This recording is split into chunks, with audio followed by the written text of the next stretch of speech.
विद्यार्थी मित्रांनो, आपण पेपर 1 मधील प्रकरण नंबर 3 हा भाग पाहतो. प्रकरण नंबर 3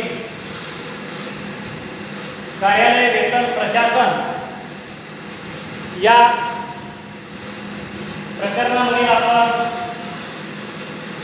या ठिकाणी मजुरी कृती वेतन शोधण्याची पद्धती किंवा कृती म्हणजे काय, वेतन म्हणजे काय, मजुरी म्हणजे काय आणि मजुरी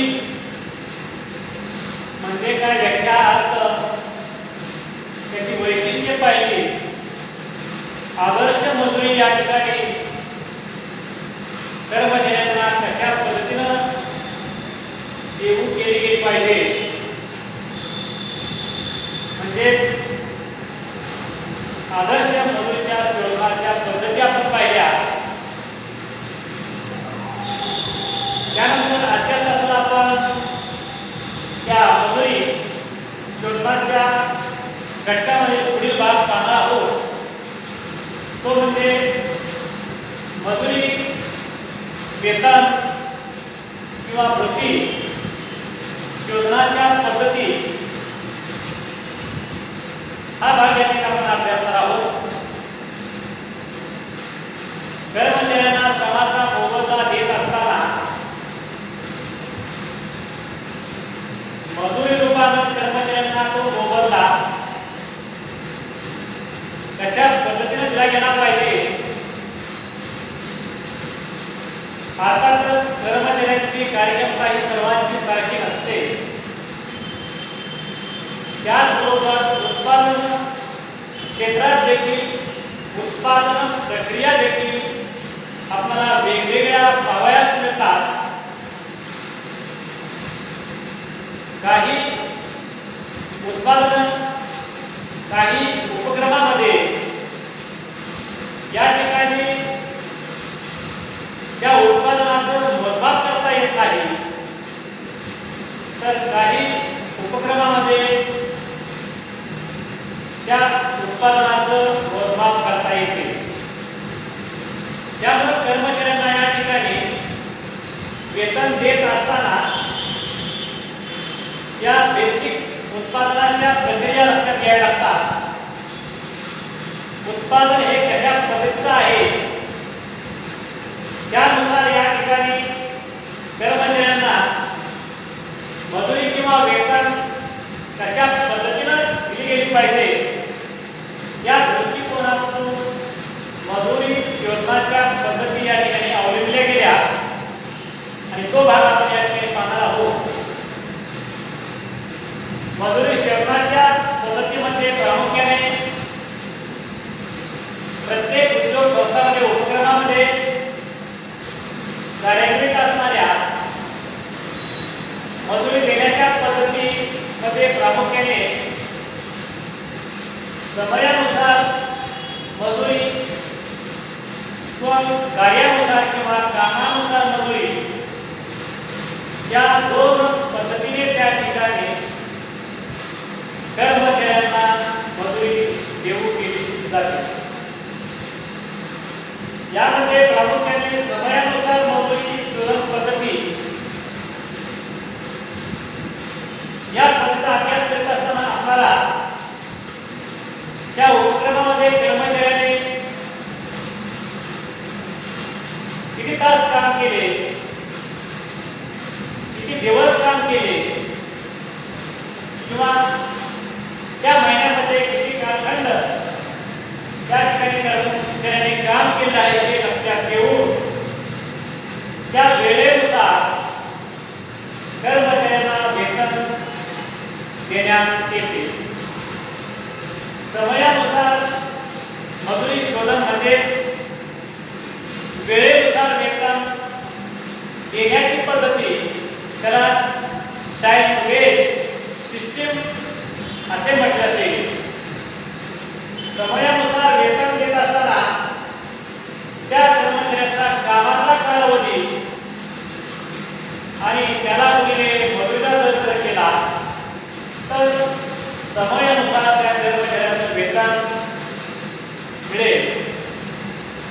सामान्यपणे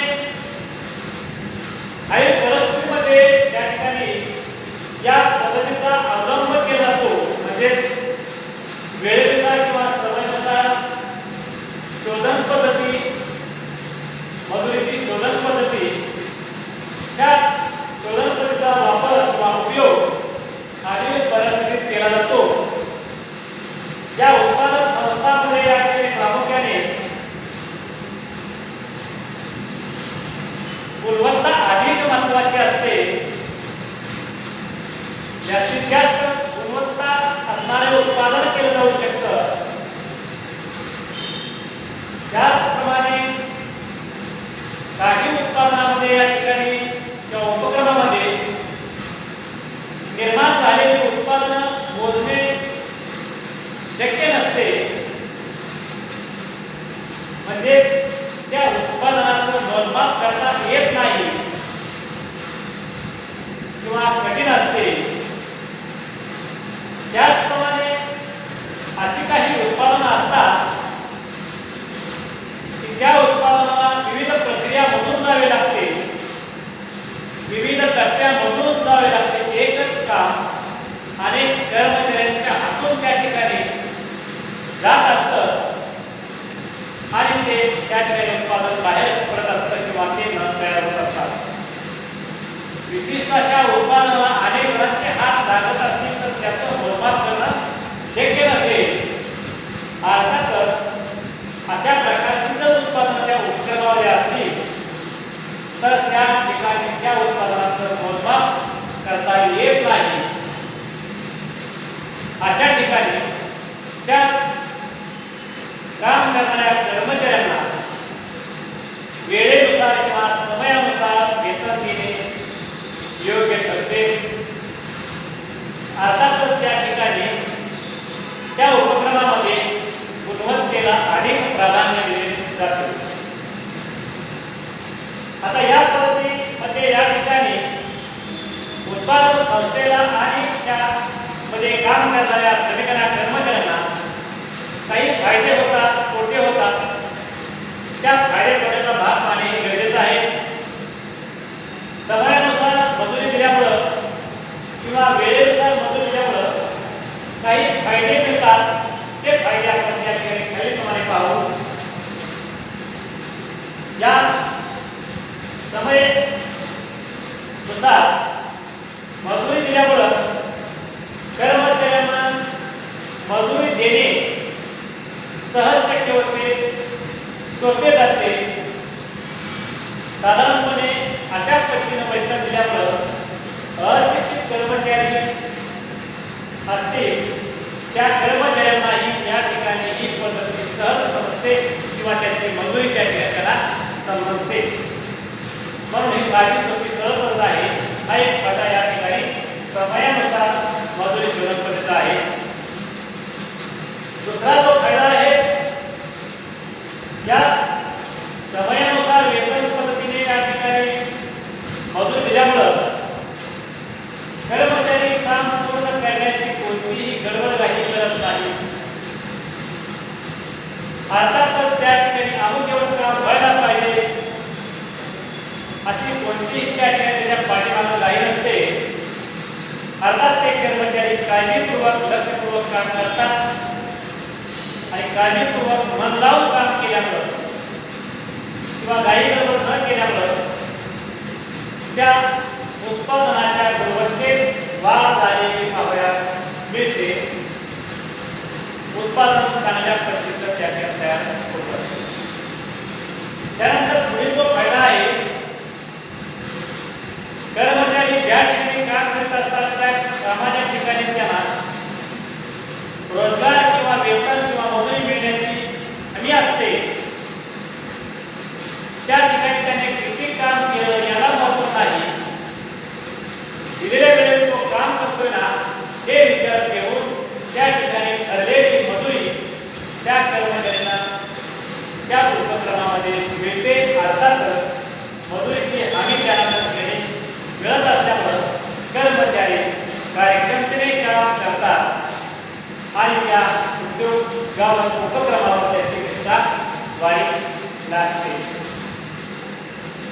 त्यानंतर पुढील जो फायदा आहे,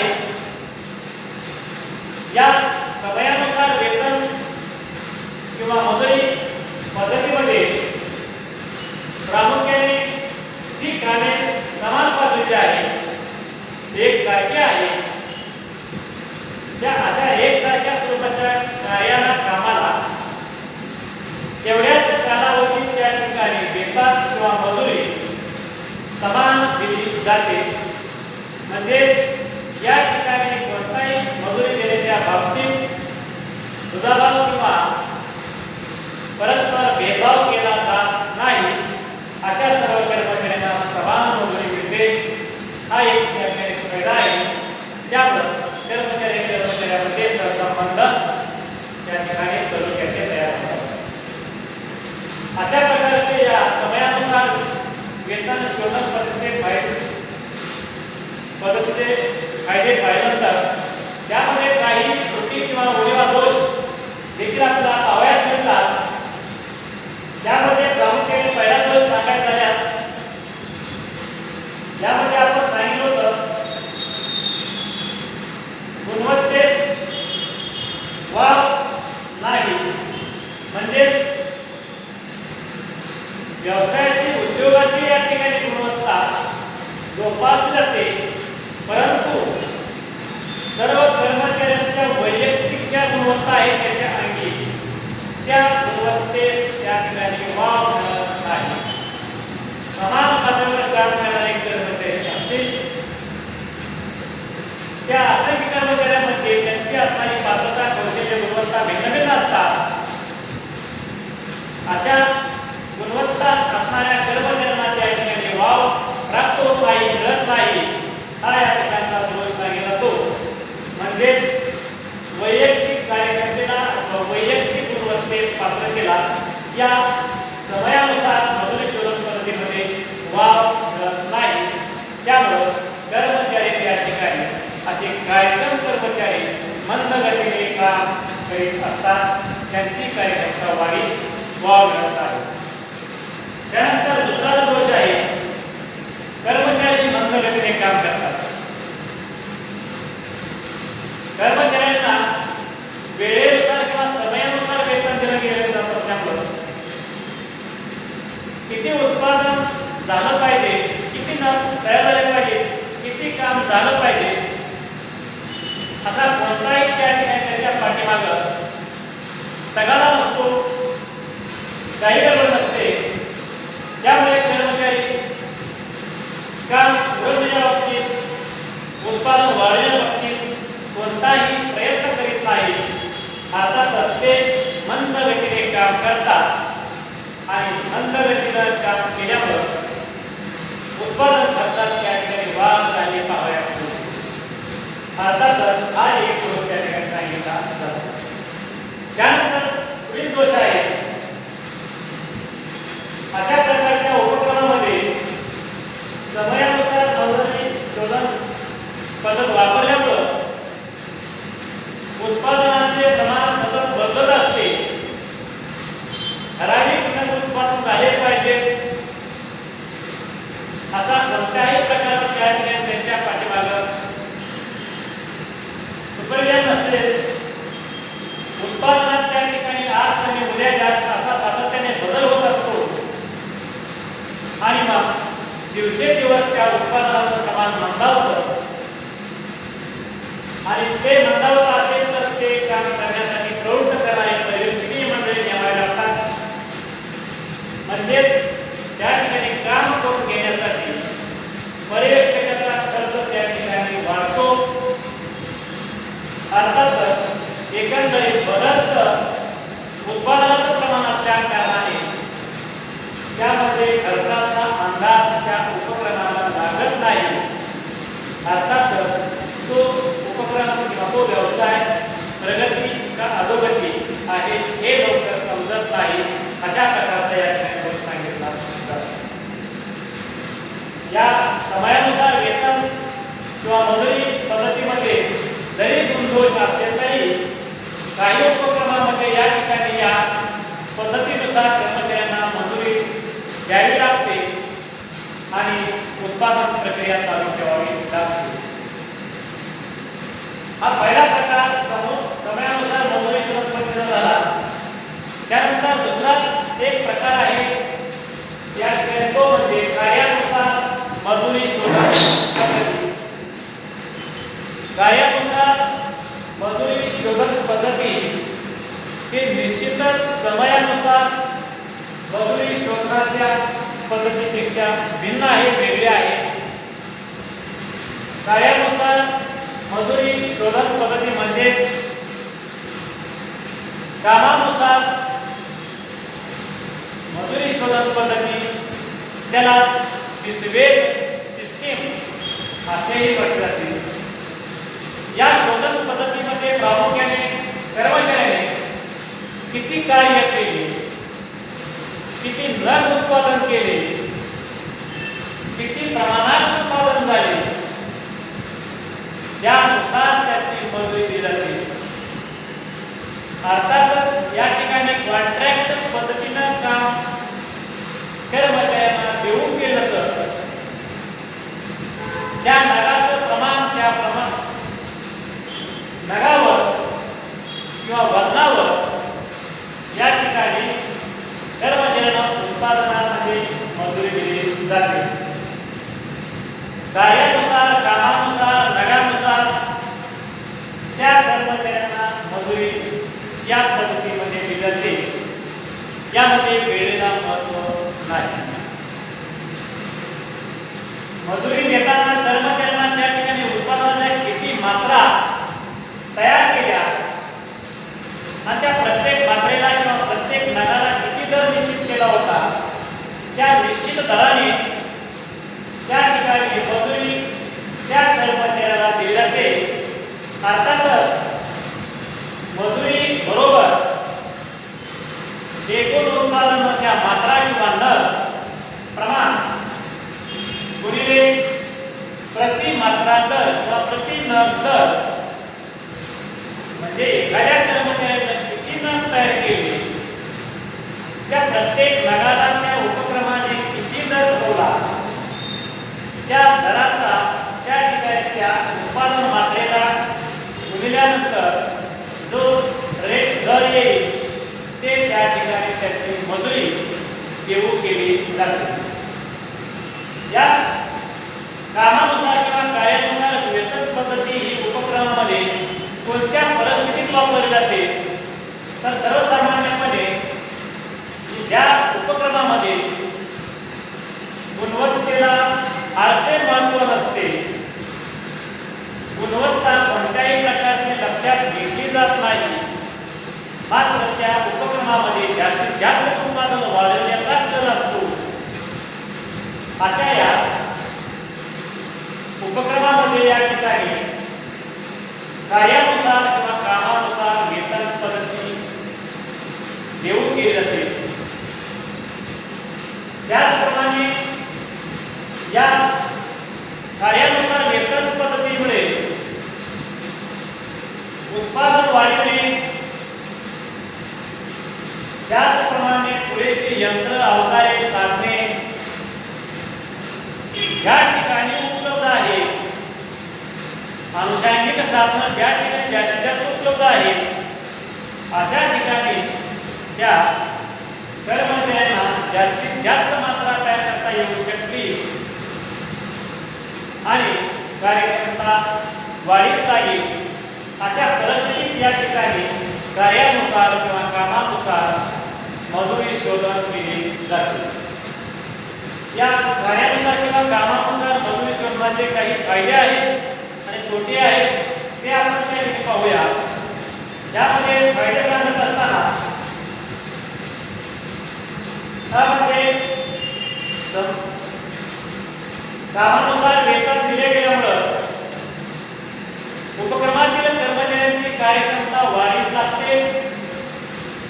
प्रत्येक कर्मचारी जास्तीत जास्त नग तयार करण्याकडे लक्ष केंद्रित करतो.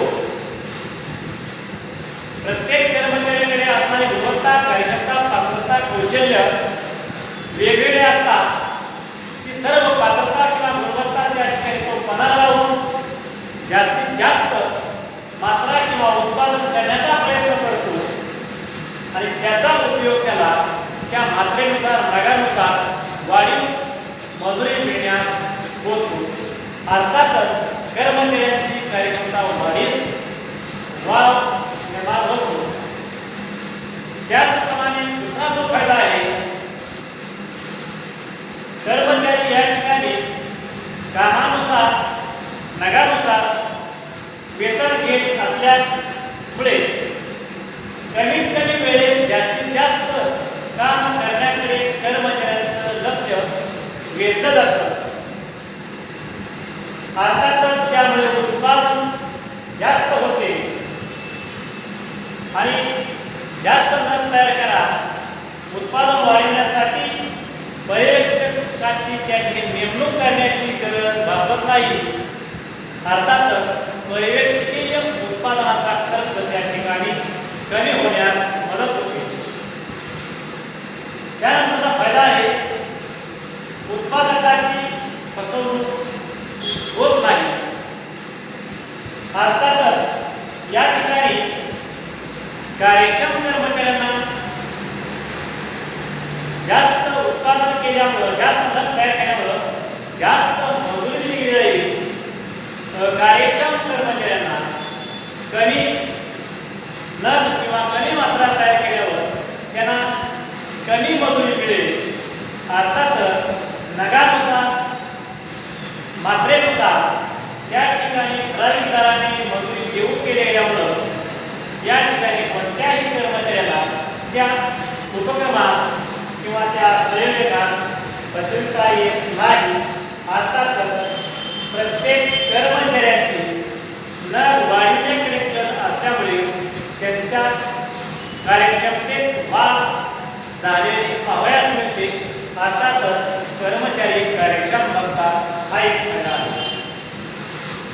त्यानंतर पुढील फायदा आहे, उत्पादन खर्च कमी होतो.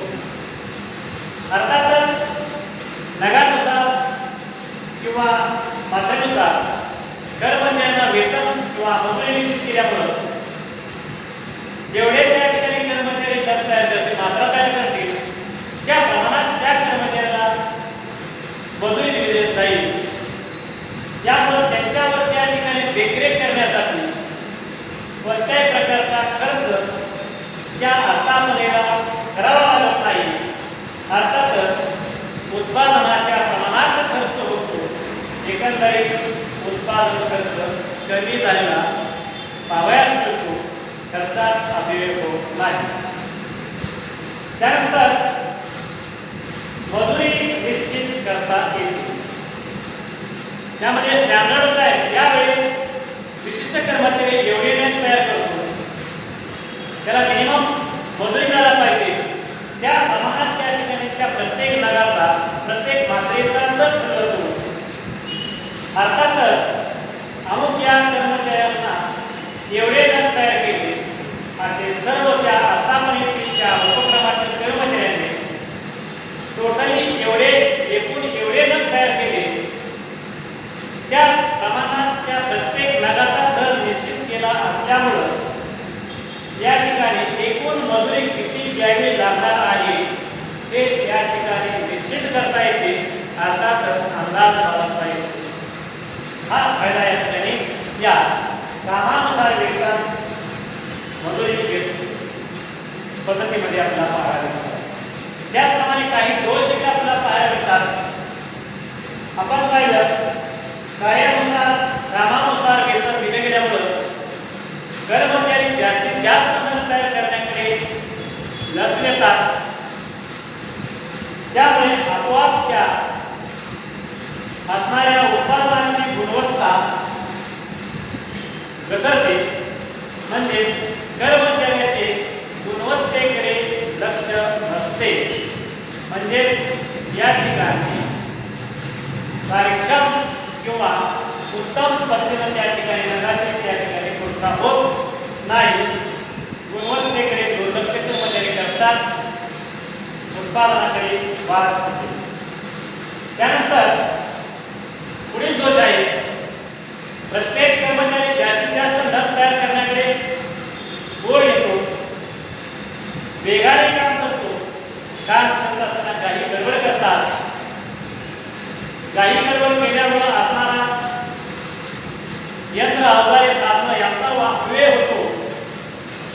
यंत्र साधने याचा गतीनं वापर केल्यामुळं त्याचा बिघाड होण्याची शक्यता असते. इंधन ऊर्जा याचा अपव्यय होण्याची शक्यता असते. यामुळे त्या असणाऱ्या उत्पादनाचा देखील दर्जा घसरलेला पाहावयास मिळतो. अशा दृष्ट्या कामानुसार मजुरी शोधन प्रक्रियेमध्ये पाहायला मिळतो. त्यानंतर पुढील दोष सांगत असताना प्रत्येक कर्मचारी नगानुसार उत्पादन करतो, कामानुसार त्याला मोबदला मिळत असतो. मग प्रत्येक कर्मचारी जास्तीत जास्त नग उत्पादन करण्याकडे लक्ष देतो. त्यामुळं उत्पादनाचे प्रमाण वाढते आणि अतिरिक्त उत्पादन झाले आणि बाजारपेठेत त्याचा खप जर झाला नाही तर त्या ठिकाणी ते उत्पादन केलेले नग पडून राहतात आणि त्या उत्पादकाची गुंतवणूक होते. अर्थातच खेळते भांडवल गुंतवून पडते. हा एक दोष त्या कामानुसार मजुरी शोधन प्रक्रियेमध्ये पाहायला मिळतो. त्यानंतर पुढील दोष सांगत असताना कार्यानुसार मजुरी शोधन पद्धतीमध्ये दिले गेल्यामुळे कर्मचारी त्या ठिकाणी जास्तीत जास्त नग तयार करण्याकडे लक्ष केंद्रित करतात. त्यामुळे ती यंत्र अवजारं साधनं यांची गती वाढवतात. ऊर्जेचा अपव्यय होतो, त्याचप्रमाणे इंधनाचा अपव्यय होतो आणि एकंदरीत उत्पादन खर्चात वाढ झाली पाहावयास मिळते. अशा पद्धतीने या ठिकाणी हे कामानुसार वेतन पद्धतीमध्ये आपण दोष पाहिले. त्याचप्रमाणे समयानुसार वेतन पद्धतीमध्ये त्याचेही दोष पाहिले. तरी परंतु आजच्या जगामध्ये जे उत्पादन संस्था आहेत, उपक्रम आहेत, कार्यालय कारखाने आहेत, त्यामध्ये काम करणारे श्रमिक कर्मचारी आहेत, यांना या अशा प्रामुख्याने दोन पद्धतीने मजुरी शोधन पद्धतीचा वापर करावा लागतो आणि एकंदरीत उत्पादन मिळू लागतात किंवा कर्मचाऱ्यांना या ठिकाणी मजुरी किंवा वेतन निश्चित केले जाते. या दोन पद्धती व्यतिरिक्त आणखीन एक पद्धती आहे की म्हणजे प्रेरणादायक पद्धती आहे, ते आपण नंतर पाहूया. तर आजच्या तासाला आपण या ठिकाणी मजुरी शोधनाच्या पद्धतीमध्ये समयानुसार शोधन पद्धती, वेळेनुसार शोधन पद्धती, टाइम बेस सिस्टीम आणि त्याचप्रमाणे कार्यानुसार किंवा कामानुसार शोधन मजुरी शोधन पद्धती ही सगळे सिस्टीम अशा दोन पद्धतीचा अभ्यास आपण केला आहे. धन्यवाद.